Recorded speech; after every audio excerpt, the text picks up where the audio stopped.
বাসি ফুল জলে ফেলে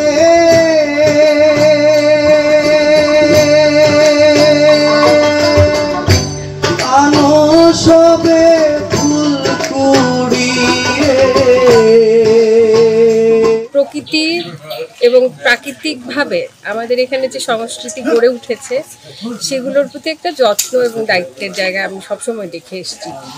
তো সেই প্রেক্ষাপট থেকে আসলে খনাকে বিশেষভাবে উদযাপন করা। কৃষি শুরু হয়েছিল নারীদের হাত ধরে, সেখানে খনা কত সুন্দর করে আমাদেরকে বোঝায় কখন রোদ লাগবে, কখন বৃষ্টি লাগবে, কখন আমরা বুঝবো বৃষ্টি হবে কি হবে না। পাতার রসে, গাছের কষে সকল রোগের ওষুধ আছে।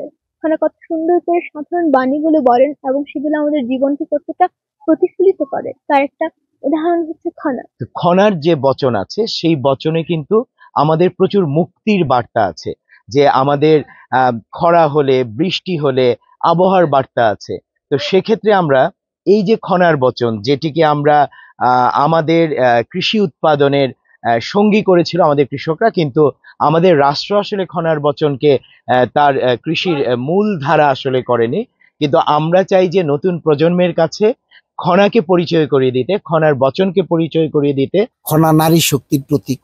খনা তার বুদ্ধি, জ্ঞান, বিবেচনা, প্রজ্ঞা দিয়ে তার শ্বশুর, তার স্বামীকেও ছাড়িয়ে গিয়েছিল। তার জন্যে তারা প্রতিশোধ পরায়ণ হয়ে খনার জিহ্বা কেটে দিয়েছিল।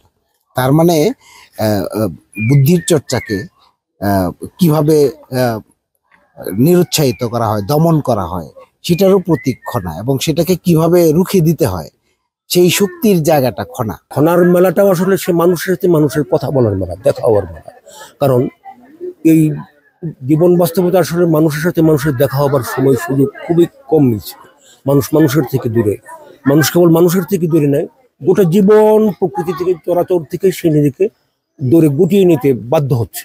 এই বাধ্যকতার মুখোমুখি হয়ে জীবনের স্বাভাবিক যে চলন, জীবন যেন নিজের মতো করে বাঁচতে এবার বাঁচার সংগ্রামটুকু করতে পারে।